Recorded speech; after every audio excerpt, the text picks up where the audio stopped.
Nobody expected the FBI director to be outsmarted by Hollywood's most impossible action star. Director Christopher Wray leaned back in his FBI headquarters chair, a condescending smile spreading across his face as he prepared to destroy Tom Cruise in front of intelligence officials. "Mr. Cruise, your Mission Impossible stunts are entertaining fiction, but they bear no resemblance to actual intelligence operations or federal law enforcement," he declared with crushing authority. But what the legendary actor revealed next would leave the FBI director speechless and force the Bureau to rewrite intelligence training protocols. If you want to see how Hollywood's most dedicated perfectionist exposed America's intelligence establishment using classified training that shocked the FBI, watch this entire story and don't forget to subscribe for more confrontations that the Bureau tried to classify. The FBI headquarters in Washington, D.C. hummed with tension that Wednesday afternoon in April 2026.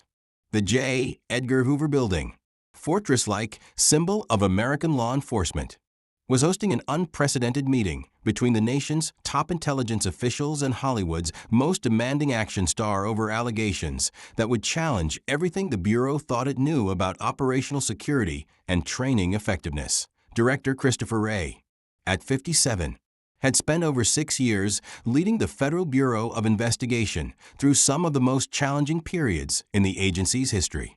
His tenure had been marked by complex national security threats, domestic terrorism investigations, and the constant challenge of balancing public transparency with operational security in an era of increasing media scrutiny and technological complexity. Wray had built his reputation as a methodical, professional law enforcement leader who prioritized institutional integrity and evidence-based decision-making. His background as a federal prosecutor and his experience with white-collar crime investigations had prepared him for the political and operational complexities of leading America's premier domestic intelligence agency. The FBI director's approach to public relations and media engagement was cautious and protective of Bureau operations. He consistently emphasized that real intelligence work bore little resemblance to Hollywood portrayals, and that entertainment depictions of federal law enforcement often created unrealistic public expectations while potentially compromising operational security. The meeting had been requested by Tom Cruise's representatives after the Bureau had publicly criticized the Mission Impossible film series for what officials characterized as irresponsible portrayal of intelligence operations that could provide adversaries with insights into actual FBI tactics, technologies, and procedures. Tom Cruise, at 64, had spent over 4 decades building his reputation as Hollywood's most dedicated method actor and perfectionist performer. His approach to action sequences was legendary throughout the entertainment industry, involving months or years of intensive preparation, training with actual professionals, and collaboration with subject matter experts to achieve unprecedented authenticity in his performances. For the Mission Impossible franchise, Cruise had consistently sought to push the boundaries of realistic action while maintaining respect for the intelligence community and federal law enforcement professionals who inspired his fictional character.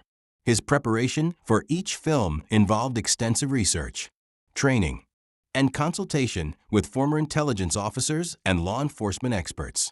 What made this confrontation particularly significant was that Cruise's preparation had been so thorough and his access to former federal agents so extensive that he had potentially gained insights into actual Bureau operations and training methods that current officials now considered problematic for public disclosure.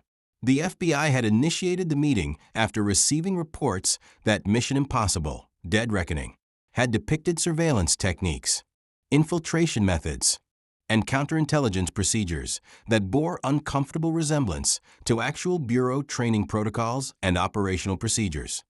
But Cruise's legal team had requested the meeting to demonstrate that his preparation had been conducted with appropriate security considerations and professional oversight, and that any accuracy in his portrayals reflected the expertise of his consultants rather than unauthorized access to classified information. The conference room was packed with FBI officials, former intelligence officers who had served as consultants, entertainment industry representatives, and legal experts covering what many viewed as a test case for the relationship between Hollywood and the intelligence community, that AS Tom Cruise entered the FBI headquarters that afternoon. He carried himself with the same intense focus and preparation that had made him legendary in Hollywood. His presence in America's premier law enforcement building represented the intersection of entertainment and national security in ways that previous generations of actors and federal officials had never experienced. Director Ray took his position at the head of a conference table with a commanding presence that had made him one of the most respected law enforcement leaders in America. His approach to questioning was known for its methodical precision and his ability to expose inconsistencies in testimony through careful analysis of facts and evidence. The meeting began with Bureau officials outlining their concerns about the potential security implications of accurate portrayal of intelligence operations in entertainment media, particularly given the global reach of Hollywood productions and the sophistication of foreign intelligence services. But Director Ray quickly focused his attention on Cruise himself, recognizing that the real security questions centered on the actor's knowledge of actual Bureau operations and his sources of information about federal law enforcement procedures. Mr. Cruise, Director Ray began, his voice carrying the authority of America's premier domestic intelligence agency. Your Mission Impossible stunts are entertaining fiction that may thrill audiences, but they bear no resemblance to actual intelligence operations, federal law enforcement procedures, or the professional standards that govern real Bureau operations. The statement was designed to establish the fundamental distinction between entertainment and actual intelligence work while positioning Ray as the defender of legitimate federal law enforcement against Hollywood sensationalism and potential security risks. That Cruise's response would begin an intelligence dialogue that would challenge Ray's assumptions about both action authenticity and the relationship between entertainment research and operational security. Director Ray, I deeply respect your concerns about operational security and the professional integrity of federal law enforcement, Cruise replied, his tone carrying the intensity that had made him famous while demonstrating obvious preparation for this confrontation. However, I believe the Bureau's position rests on a fundamental misunderstanding of both the extent of my training and the professional oversight that has guided every aspect of our production research. The response immediately signaled that Cruise was prepared to engage in serious intelligence and security analysis rather than simply defending his entertainment interests. Catching the attention of officials who had expected a more conventional celebrity defense, Ray leaned forward, his interest clearly piqued by Cruise's suggestion that he possessed legitimate intelligence training rather than just entertainment industry research. Mr. Cruise, what specific federal training could you possibly have received that would qualify you to accurately portray intelligence operations or understand the security implications of depicting Bureau procedures? Cruise's response would demonstrate a level of intelligence preparation and access that would shock everyone in the room, including Director Ray himself. Director Ray, over the past 5 years, I've completed 340 hours of tactical training with former FBI agents, participated in 67 surveillance exercises using actual Bureau protocols, and observed 89 counterintelligence training scenarios conducted by retired federal officers, Cruise replied, producing detailed documentation that he had clearly prepared extensively. The specific numbers and comprehensive training record immediately changed the atmosphere in the conference room, suggesting that Cruise's intelligence experience was far more substantial than anyone had anticipated. Furthermore, Cruise continued, all of this training was conducted under the supervision of former Bureau officials with appropriate security clearances, and every exercise was designed to provide authentic understanding of federal procedures without compromising current operational security. Director Ray attempted to dismiss the training as insufficient for understanding the complexities of real intelligence work.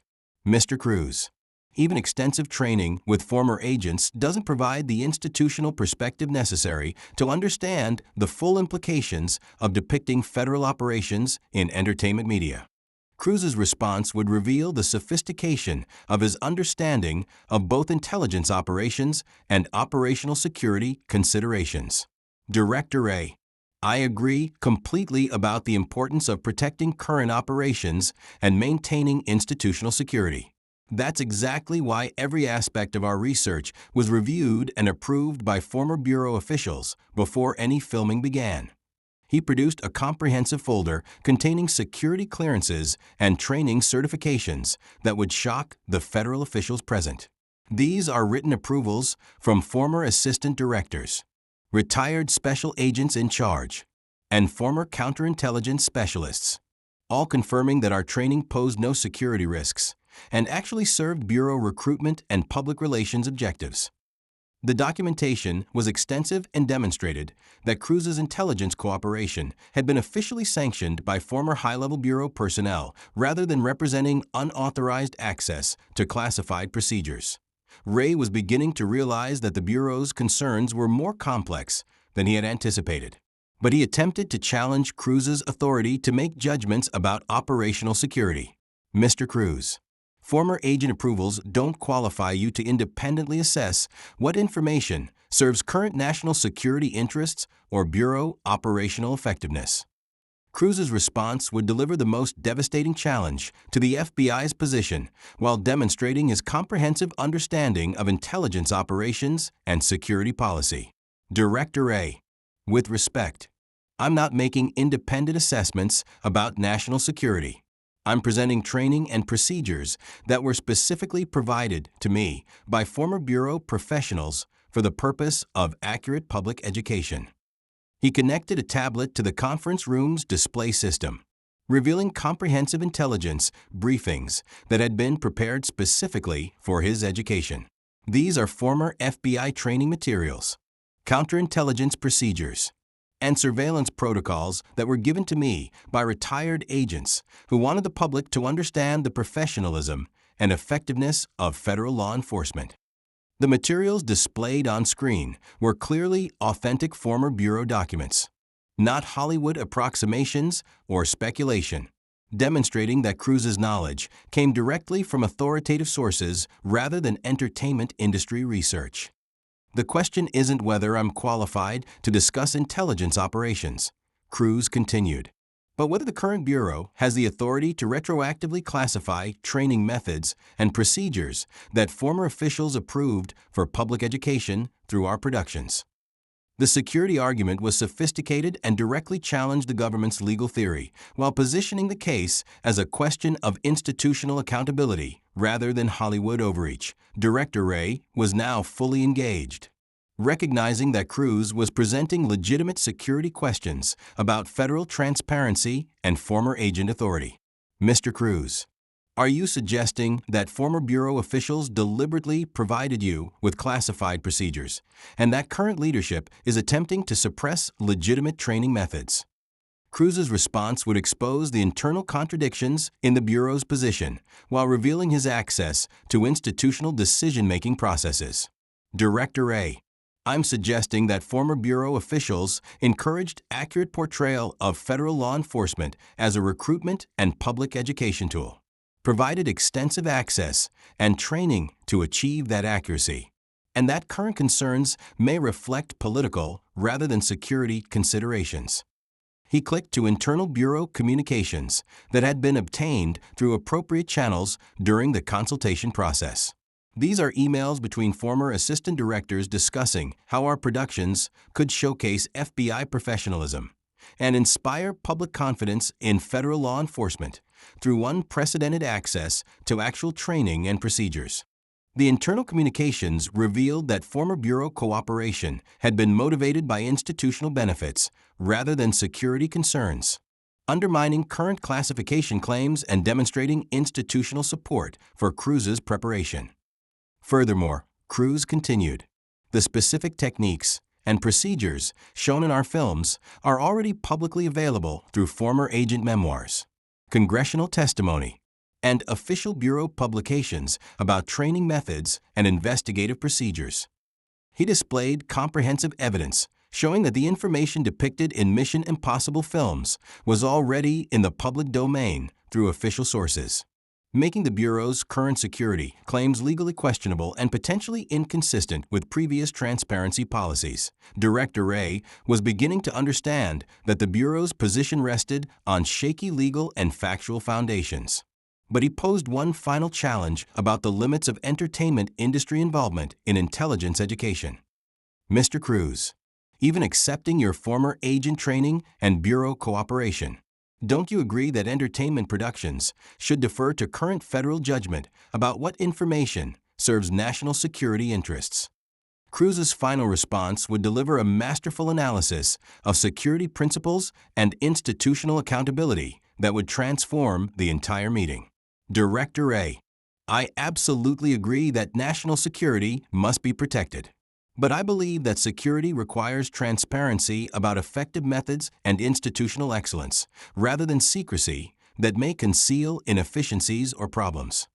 He clicked to his most powerful evidence, showing comparative analysis of training effectiveness across different federal cooperation projects.